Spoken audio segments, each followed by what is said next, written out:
In the story, every time you hear this sound, turn the page.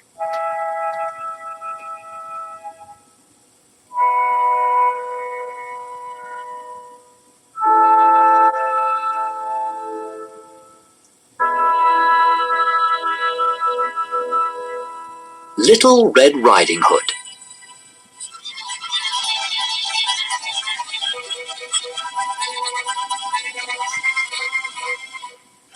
Once upon a time, there was a little girl who was loved by everyone who knew her. Her grandmother was so fond of the child that she delighted in giving her presents.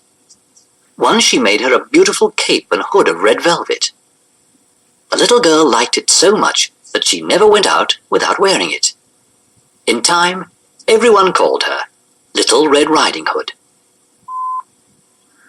Little Red Riding Hood lived with her mother and father in a small cottage in a village near the edge of a large forest. Her father worked all day in the forest as a woodcutter. Little Red Riding Hood's grandmother lived about a mile away. She lived by herself in a little cottage right inside the wood. Little Red Riding Hood loved her grandmother, just as much as her grandmother loved her. Nearly every day she went along the path through the forest to visit her. One day, Little Red Riding Hood's mother called her and said, "Little Red Riding Hood, I have put a cake and a bottle of wine in this basket. I want you to take them to your grandmother. She is ill, and they will do her good. Keep to the path and don't wander off into the wood." Little Red Riding Hood's mother warned her. "Walk carefully and don't run, or you may break the bottle. Then you will have no wine for poor grandmother," went on her mother. "I shall take great care," promised Little Red Riding Hood as she took the basket and waved goodbye to her mother.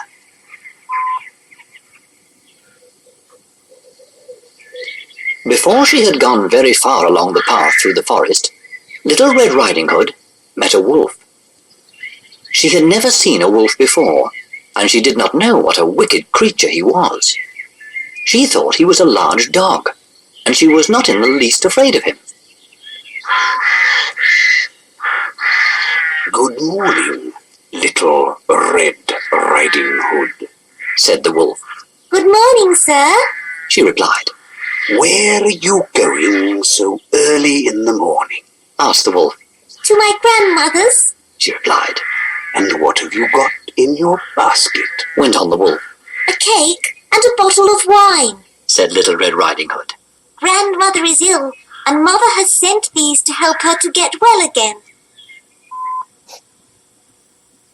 "Where does your grandmother live, Little Red Riding Hood?" continued the wolf. "About another half-mile into the wood," answered Little Red Riding Hood.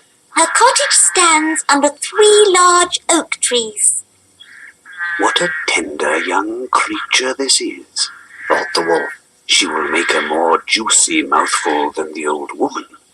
But if I'm cunning, I should manage to eat both." So the wolf strolled along beside Little Red Riding Hood for a little while, chatting to her and pointing out what was to be seen.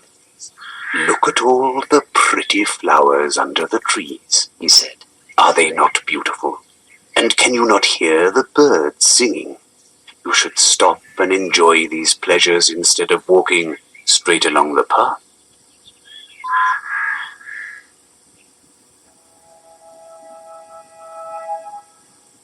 Then the wolf said goodbye to Little Red Riding Hood and set off quickly for the grandmother's cottage.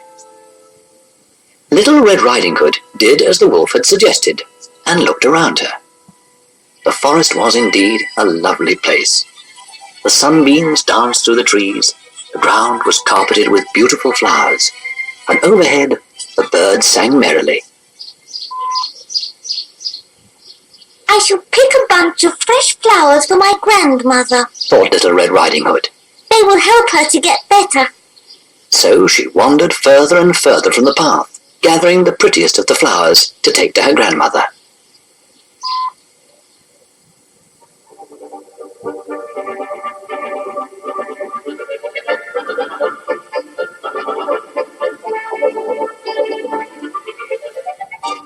When the music stops, please turn the cassette over for side 2.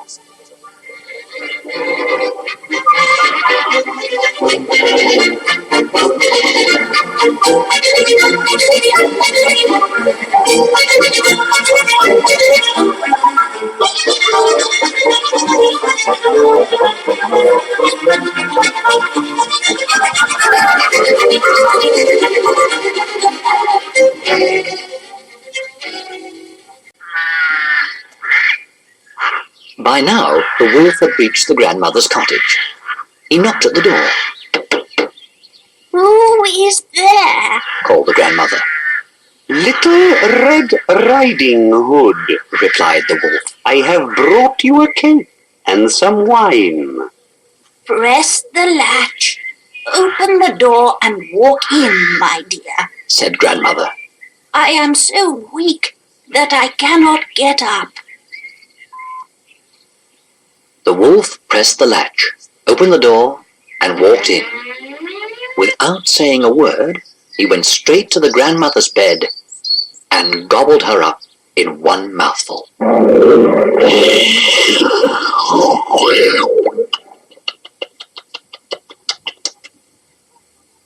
Then he put on one of her night dresses and a nightcap, which he pulled well down over his eyes.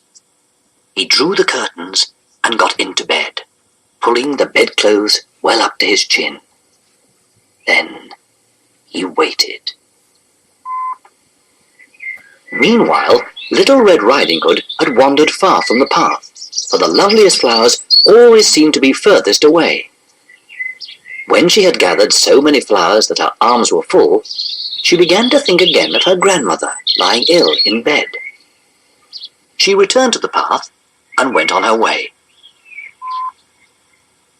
When Little Red Riding Hood arrived at her grandmother's cottage, she was surprised to find the door standing wide open. Good morning, Grandmother. She called out as she went inside, but she got no reply. Then Little Red Riding Hood began to feel rather uneasy. She went up to the bed and drew back the curtains. There lay her grandmother, with her cap pulled down to her eyes and the bedclothes pulled up to her chin, looking very strange. Oh, Grandmother, She cried.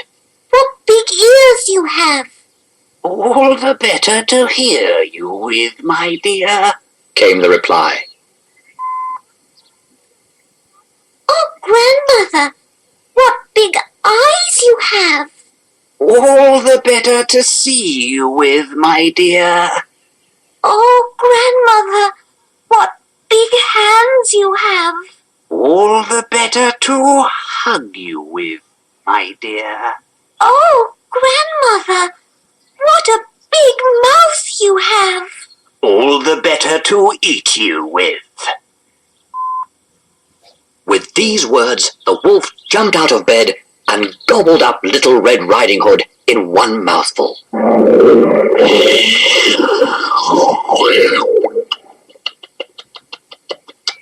Then he climbed into bed, lay down, and fell fast asleep. Soon he began to snore. He snored so loudly that the cottage shook. Just at that time, Little Red Riding Hood's father was passing nearby. He heard the awful snores coming from the cottage, and thought he had better go in to see why Little Red Riding Hood's grandmother was snoring so loudly. When he went up to the bed, he saw the wolf lying there. "You wicked creature!" he cried in a rage. "I have long wanted to get my hands on you." With one blow of his axe, he killed the wolf and pulled him out of the bed. Then he had an idea. Perhaps the wolf had swallowed the grandmother whole, and perhaps he could still save her. Then Little Red Riding Hood's father cut open the wolf, hoping to find the grandmother inside alive. What was his surprise when up popped a Little Red Hood, and out jumped Little Red Riding Hood. Oh, how frightened I was. Cried Little Red Riding Hood. How dark it was inside the wolf. Then her father helped the grandmother out. She was still alive, but very weak. Little Red Riding Hood and her father put grandmother into bed. They gave her some of the cake and some wine. Soon she was sitting up and feeling much better. How happy they all were that things had turned out so well. Little Red Riding Hood's father took her by the hand and led her thankfully back to her mother. And how happy she was that things had turned out so well.